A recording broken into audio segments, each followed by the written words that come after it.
ഇന്നത്തെ നമ്മുടെ റെസിപ്പി വളരെ ഫേമസ് ആയിട്ടുള്ള അതുപോലെ തന്നെ ടേസ്റ്റിയുമായിട്ടുള്ള കോഴിക്കോടൻ ദം ബിരിയാണിയാണ്. ഇതുണ്ടാക്കാനായിട്ട് ഞാൻ ബീഫാണ് ഉപയോഗിച്ചിട്ടുള്ളത്. അപ്പോൾ ഇനി ഇതെങ്ങനെയാണ് ഉണ്ടാക്കുന്നത് നോക്കാം. ഇതിനായി ഞാൻ 1 കിലോ ബീഫ് എടുത്തിട്ടുണ്ട്. നല്ല കഴുകി വൃത്തിയാക്കിയ ബീഫാണ്.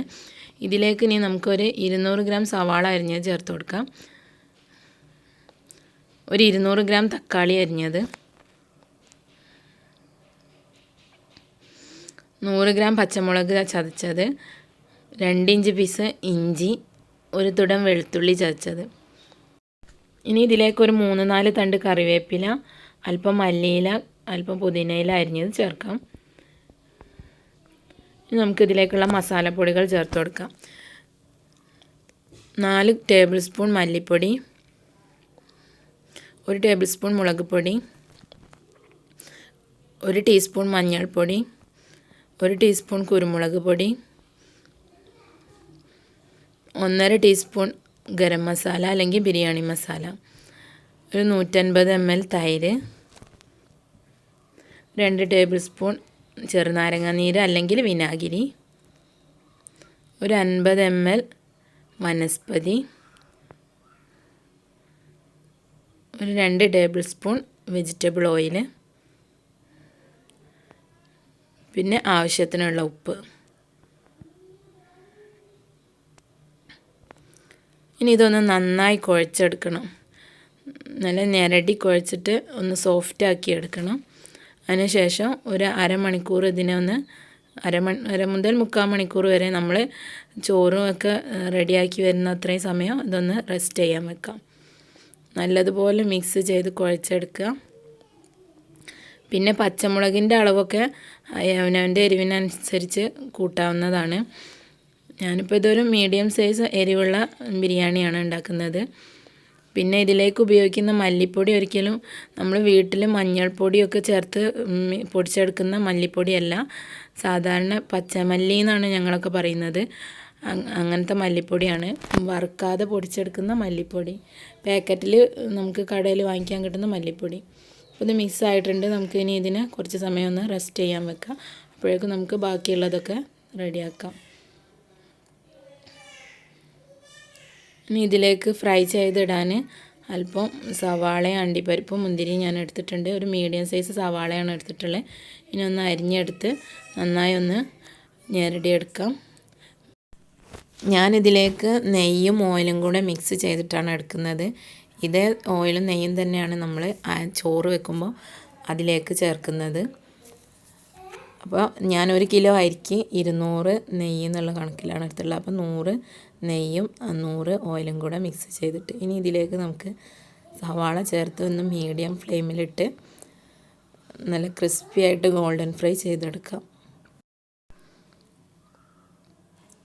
തണ്ട് കളഞ്ഞിട്ട് ചെറുതായി നൈസായിട്ട് അരിഞ്ഞെടുക്കുകയാണെങ്കിൽ ഇത് വളരെ വേഗം തന്നെ ഗോൾഡൻ ഫ്രൈ ആയി വരും.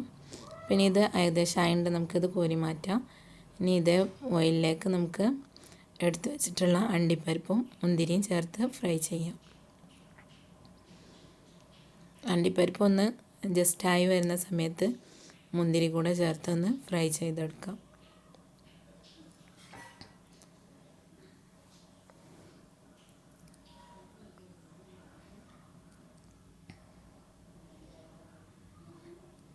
അപ്പോൾ ഇത് ഏകദേശം ആയതുകൊണ്ട് ഇതിലേക്ക് നമുക്ക് മുന്തിരി ചേർത്ത് കൊടുക്കാം.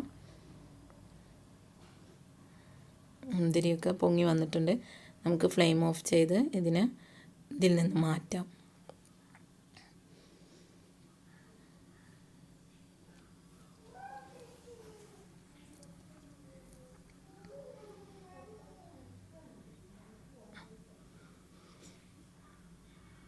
ഇനി ഇത് നമുക്ക് മാറ്റി വെക്കാം. നമുക്ക് ചോറ് റെഡിയാക്കാം.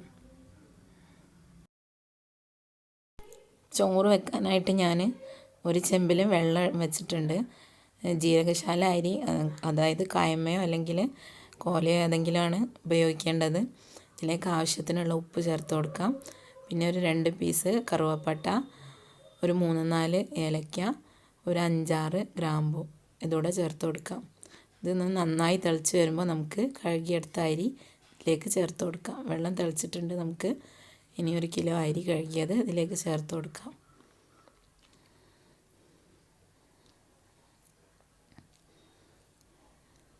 ഇനി ഇതിനെ ഒന്ന് ഇളക്കിയിട്ട് നമുക്ക് അടച്ച് വെക്കാം. ഫുള്ളായിട്ട് വേവിക്കേണ്ട ആവശ്യമില്ല. ഏകദേശം ഒരു 60% 70% വെന്താൽ മതി. ബാക്കിയുള്ളത് നമ്മൾ ദമ്മിടുമ്പോൾ അതിൽ കിടന്ന് വെന്തോളും.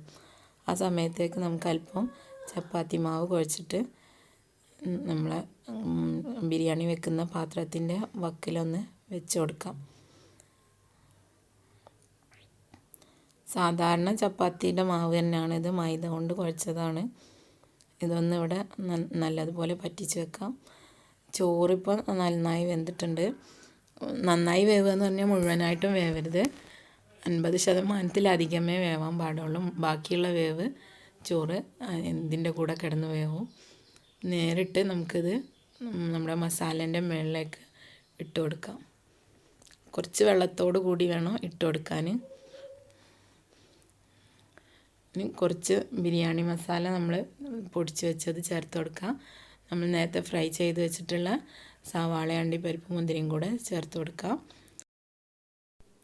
ഇനി ബാക്കിയുള്ള ചോറ് കൂടെ അതിൻ്റെ മുകളിലായിട്ട് നിരത്തിയിട്ട് നമ്മൾ നേരത്തെ സ്പ്രെഡ് ചെയ്തതിൽ ബാക്കിയുള്ള ഫ്രൈസും അതുപോലെ തന്നെ 1 ടേബിൾ സ്പൂണോളം ബിരിയാണി മസാലയും പിന്നെ ഒരല്പം മല്ലിയില അരിഞ്ഞതും ചേർക്കുക. എന്നിട്ട് അതിൻ്റെ മുകളിലായിട്ട് നമ്മൾ നേരത്തെ ഫ്രൈ ചെയ്യാനെടുത്ത നെയ്യും ഓയിലും കൂടെ ഉള്ള മിശ്രിതം അതുകൂടെ ഒഴിച്ചു കൊടുക്കുക. ഒന്ന് ചുറ്റിച്ചൊഴിച്ച് കൊടുക്കുക. ഇതിൻ്റെ മുകളിലായിട്ടൊരു 2 ടേബിൾ സ്പൂണോളം നെയ്യും ചേർത്ത് കൊടുത്തിട്ട് പെട്ടെന്ന് തന്നെ ഒന്ന് അടച്ച് ആദ്യത്തെ ഒരു 10 മിനിറ്റ് ഹൈ ഫ്ലെയിമിലും പിന്നെ ഒരു 40 മിനിറ്റ് ലോ ഫ്ലെയിമിലും ഒന്ന് വേവിച്ചെടുക്കാം. ഇപ്പോൾ ഇത് വെന്തിട്ടുണ്ടോയെന്ന് അറിയാൻ ഇതിൻ്റെ മുകളിലുള്ള നമ്മൾ ഒട്ടിച്ച് വെച്ചിട്ടുള്ളതൊന്ന് തൊട്ട് നോക്കിയാൽ അറിയാം. അപ്പോൾ അത് നല്ല ക്രിസ്പി ആയിട്ട് വന്നിട്ടുണ്ടെങ്കിൽ ബിരിയാണി റെഡി ആയിട്ടുണ്ട് എന്നാണ്. നമുക്ക് ഫ്ലെയിം ഓഫ് ചെയ്യാം. ഇനി നമുക്കിതൊന്ന് തുറന്ന് നോക്കാം. നല്ല ബിരിയാണി നല്ല റെഡി ആയിട്ട് വന്നിട്ടുണ്ട്. മുകളിലൊക്കെ ഇട്ടതൊക്കെ നല്ല ഫ്രൈ ആയിട്ട് വന്നിട്ടുണ്ട്. ഇനി നമുക്ക് ഇതൊരു സൈഡിൽ നിന്ന് ചോറ് വിളമ്പി തുടങ്ങാം. സൈഡിൽ നിന്ന് വിളമ്പിയാൽ നമുക്ക് മിക്സ് ചെയ്യാൻ എളുപ്പമായിരിക്കും. അപ്പോൾ അടിയിൽ നിന്ന് നമ്മൾ ഇറച്ചിയിൽ കൊടുത്തിട്ടുള്ള മസാലയൊക്കെ ആവിയിൽ മുകളിലേക്ക് കയറി ചോറിന് ഇപ്പോൾ ഒരു മഞ്ഞ കളർ വന്നിട്ടുണ്ടാവും. അപ്പം ചോറ് കുറേശ്ശായിട്ട് വിളമ്പിയിട്ടൊന്ന് നല്ലതുപോലെ മിക്സ് ചെയ്തെടുത്താൽ മതി. വേറെ മഞ്ഞൾപ്പൊടിയുടെ ആവശ്യമൊന്നുമില്ല. അപ്പോൾ വളരെ ടേസ്റ്റി ആയിട്ടുള്ള കോഴിക്കോടൻ ദം ബിരിയാണി ഇവിടെ റെഡി ആയിട്ടുണ്ട്. നമുക്കിതിൽ ബീഫൊക്കെ വെന്തിട്ടുണ്ടോ എന്നൊന്ന് നോക്കാം. അപ്പോൾ നിങ്ങളെല്ലാവരും ഇത് വീട്ടിൽ ട്രൈ ചെയ്ത് നോക്കുക, അഭിപ്രായങ്ങൾ അറിയിക്കുക. വീഡിയോ ഇഷ്ടമായെങ്കിൽ ഷെയർ ചെയ്യാനും ലൈക്ക് ചെയ്യാനും മറക്കരുത്. അതുപോലെ തന്നെ ഇതുവരെ എൻ്റെ വീഡിയോ കണ്ടിട്ടില്ല, ചാനൽ സബ്സ്ക്രൈബ് ചെയ്തിട്ടില്ലാത്തവർ സബ്സ്ക്രൈബ് ചെയ്യാം. നമുക്കൊരു പീസ് ഇറച്ചി എടുത്ത് വെന്തിട്ടുണ്ടോ എന്ന് നോക്കാം. അപ്പോൾ ബീഫ് നന്നായി വെന്ത് വന്നിട്ടുണ്ട്. അപ്പോൾ നിങ്ങൾ വേവിക്കുമ്പോൾ ഒന്ന് തിരിച്ച് കൊടുത്ത് വേവിക്കുകയാണെങ്കിൽ സെൻറ്റർ മാത്രം കത്തി കരിഞ്ഞു പോവാതെ വളരെ ഈസി ആയിട്ട് നമുക്കിത് തയ്യാറാക്കി എടുക്കാൻ പറ്റും. അപ്പോൾ ഇതുപോലെയുള്ള മറ്റൊരു എളുപ്പത്തിലുള്ള ടേസ്റ്റി ആയിട്ടുള്ള ഡിഷുമായിട്ട് ഇൻഷാ അല്ലാഹ് അടുത്ത എപ്പിസോഡിൽ കാണാം. അതുവരെ വീഡിയോ കണ്ടതിന് എല്ലാവർക്കും നന്ദി.